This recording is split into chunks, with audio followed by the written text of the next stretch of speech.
Halo Mitra Kiki Indonesia, pada video kali ini saya akan menjawab seluruh pertanyaan yang sudah terkumpul dari online class kita yang kedua dengan judul Bagaimana Tubuh Melawan Virus. Pertanyaan pertama, jika seseorang memiliki masalah dengan tekanan darah, apakah aman mengkonsumsi Vitayan Colostrum? Jawabannya, Vitayan Colostrum aman bagi penderita dengan gangguan tekanan darah. Karena Vitayan Colostrum termasuk susu rendah lemak dan kandungan fukoidan sangat baik bagi yang memiliki masalah dengan pembuluh darah. Pertanyaan kedua, apakah Vitayan Colostrum bisa dikonsumsi untuk seseorang yang sedang sakit dan susah BAB? Jawabannya bisa. Justru sangat dianjurkan mengkonsumsi Vitayan Colostrum saat sedang sakit karena dapat meningkatkan sistem imun sehingga dapat mempercepat kesembuhan. Di dalam Vitayan Colostrum juga terdapat kandungan fukoidan yang dapat menghadirkan bakteri baik di usus sehingga dapat memperbaiki sistem pencernaan dan susah BAB. Pertanyaan ketiga, apakah ibu hamil boleh mengkonsumsi Vitayan Colostrum? Jawabannya, sebaiknya konsultasikan terlebih dahulu ke dokter. Vitayan Colostrum sendiri mengandung fukoidan yang sampai saat ini belum ada riset yang membolehkan ibu hamil mengkonsumsinya. Pertanyaan keempat, pada saat puasa, bagaimana mengkonsumsi Vitayan Colostrum dan SGF? Jawabannya, SGF dapat diminum setengah jam sebelum makan sahur atau pada saat berbuka puasa. Sedangkan Vitayan Colostrum dapat dikonsumsi setengah jam sebelum makan sahur atau sebelum tidur. Pertanyaan kelima, apakah SGF dan Vitayan Colostrum dapat mengatasi penyakit polio? Jawabannya, polio merupakan penyakit yang disebabkan oleh virus sehingga Vitayan Colostrum dan SGF bisa menjadi tambahan terapi selain tentunya pengobatan dari dokter. Vitayan Colostrum dapat meningkatkan sistem imun dan SGF mencukupi kebutuhan gizi pasien. Pertanyaan keenam, kondisi apa saja yang tidak disarankan mengkonsumsi Vitayan Colostrum? Jawabannya, jika memiliki alergi berat terhadap produk susu dan rumput laut. Pertanyaan ketujuh, kapan waktu terbaik mengkonsumsi Vitayan Colostrum, pada saat pagi atau malam? Jawabannya tergantung kebiasaan saja. Jika biasa mengkonsumsi pagi hari, maka Vitayan Colostrum dapat dikonsumsi setengah jam sebelum sarapan. Jika malam hari bisa sebelum tidur. Pertanyaan kedelapan, apakah susu kedelai dapat menggantikan susu kolostrum?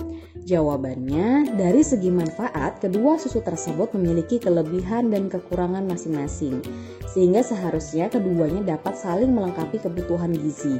Jadi, Vitayan Colostrum dan susu kedelai bisa dikombinasikan. Pertanyaan kesembilan, apakah untuk pasien tuberkulosis dapat mengkonsumsi Vitayan Colostrum saja, mengingat pasien saat ini masih dalam perawatan? Jawabannya, untuk pasien TB tetap harus mengkonsumsi obat secara disiplin sesuai dosis yang diberikan dokter. Selain itu, untuk meningkatkan sistem imun agar cepat pulih, maka bisa ditambahkan dengan mengkonsumsi Vitayan Colostrum. Pertanyaan ke-10, bagi penderita kolesterol, apakah bisa mengkonsumsi Vitayan Colostrum? Jawabannya bisa, karena Vitayan Colostrum rendah lemak. Pertanyaan ke-11, apakah Vitayan Colostrum menimbulkan badai sitokin, mengingat akhir-akhir ini menjadi isu penting? Jawabannya, isu badai sitokin ini kemarin ditunjukkan untuk beberapa produk, misalnya Echinacea yang setelah dicek oleh pabrik farmasi terkenal di Indonesia ternyata hanya berita tidak benar. Sedangkan badai sitokin kejadiannya mirip dengan gangguan autoimun dan dapat dibantu dengan Vitayan Colostrum fukoidan ini. Pertanyaan ke-12, apakah produk ini aman untuk orang dengan laktosa intolerans? Jawabannya, karena beberapa orang mungkin ada yang alergi susu sapi, maka sebaiknya dihindari. Pertanyaan 13, berapa jam ketahanan Vitayan Colostrum ketika sudah dibuat menjadi susu? Jawabannya, sebaiknya dikonsumsi dalam 1-2 jam pada suhu ruangan. Pertanyaan 14, apakah Vitayan Colostrum ini aman bagi anak dengan kebutuhan khusus misalnya ADHD dan autis? Jawabannya, banyak anak dengan kebutuhan khusus tidak bisa mengkonsumsi alga dan susu sapi, jadi sebaiknya dihindari. Pertanyaan 15, apakah Vitayan Colostrum boleh dicampurkan dengan jus buah, bubuk coklat, vanila atau perasa lainnya? Jawabannya boleh, karena tidak akan bereaksi negatif dengan hal yang disebutkan di atas. Pertanyaan 16, apakah Vitayang kolostrum dapat dikonsumsi dengan produk keke lainnya? Jawabannya, ada beberapa produk keke yang dapat dikonsumsi bersamaan dengan Vitayang kolostrum, yaitu Niwana SOD, Super Green Food, Raw Milk, Vitayang Omega 3, Fish Oil Plus Epo, dan CoQ10. Tetapi sebaiknya tidak dikonsumsi bersamaan dengan Bekatul beras merah, Vitayang Slimming Capsule, dan Vitayang Stop Virai. Pertanyaan 17, berapa lama konsumsi Vitayang kolostrum bagi penderita patah atau retak tulang?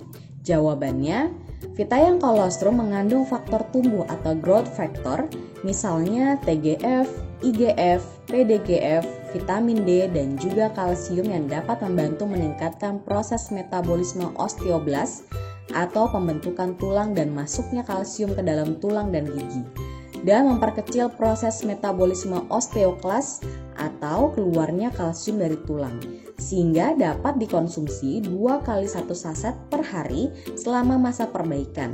Kemudian dapat dilihat perkembangannya dalam jangka waktu 2 bulan.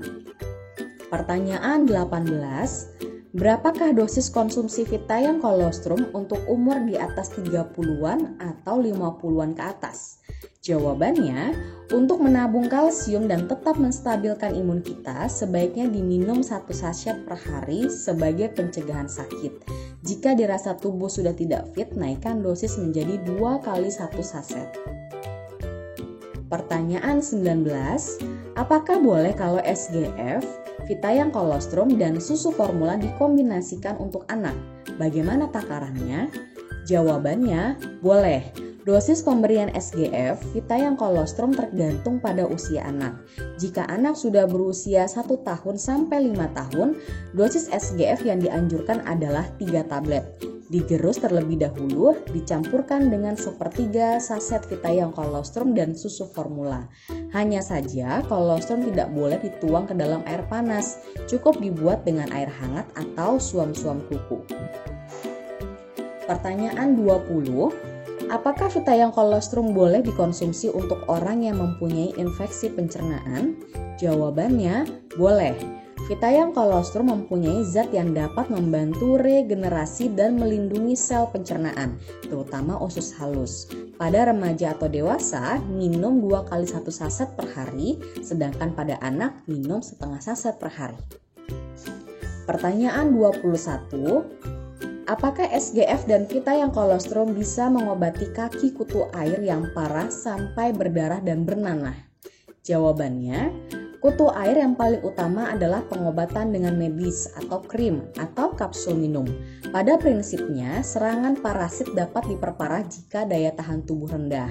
Vitayang kolostrum dan SGF membantu untuk menstabilkan daya tahan tubuh, sehingga SGF dapat dikonsumsi 2 kali 5 tablet per hari, 2 jam setelah makan, dan Vitayang kolostrum 2 kali 1 saset per hari setengah jam sebelum makan.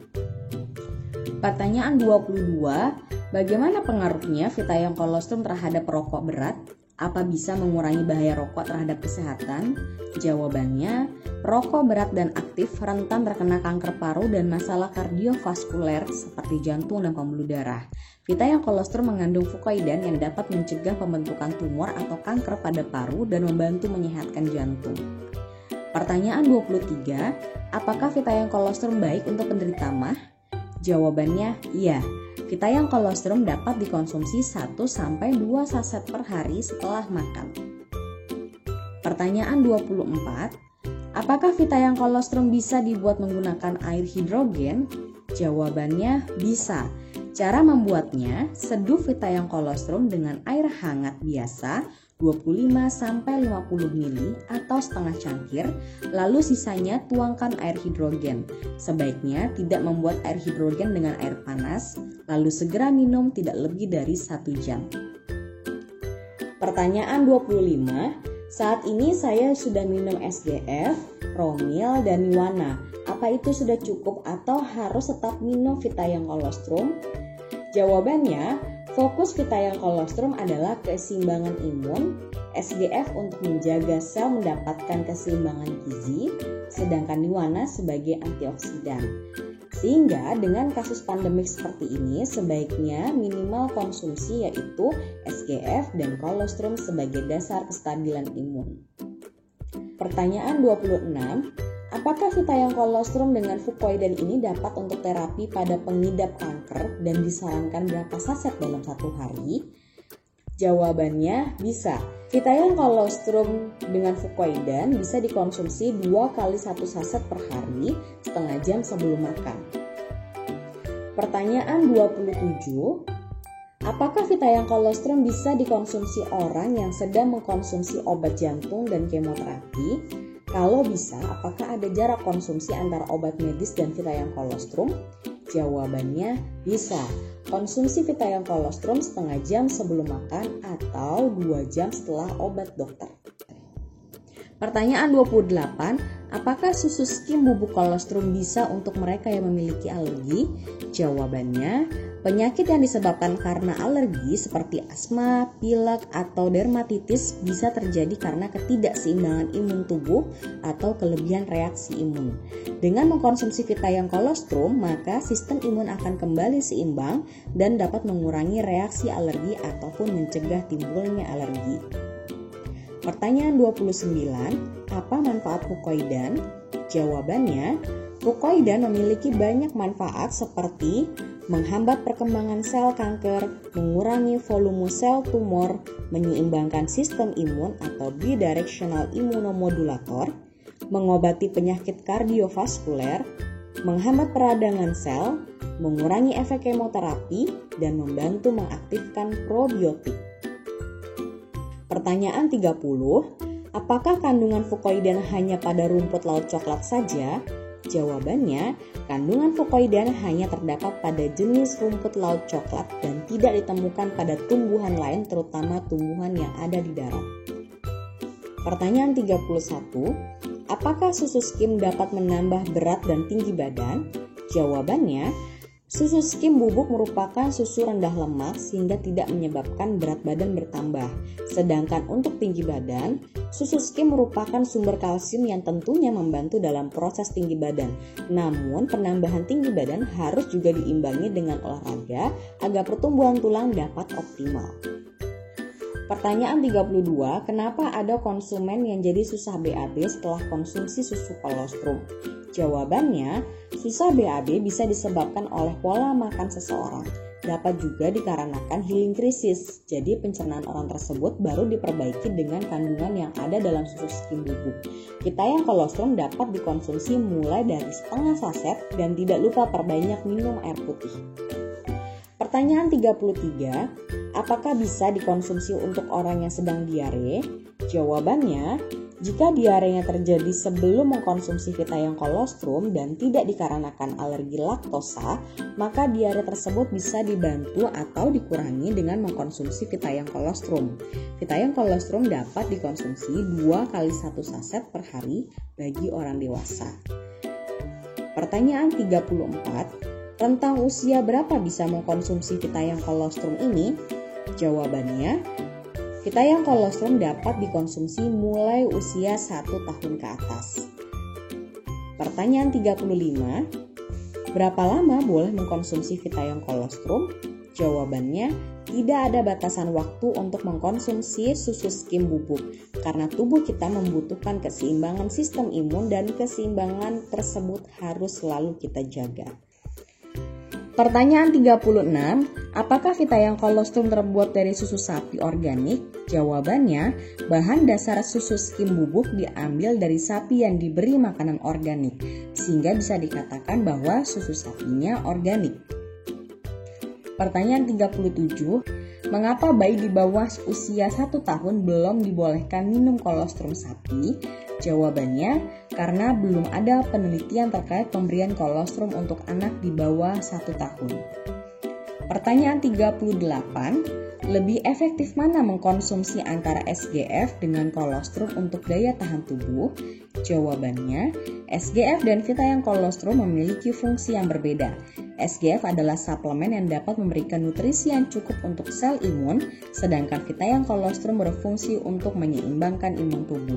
Sehingga alangkah baiknya jika keduanya dikonsumsi agar sistem imun kita lebih siap dan cepat ketika mikroorganisme masuk ke dalam tubuh.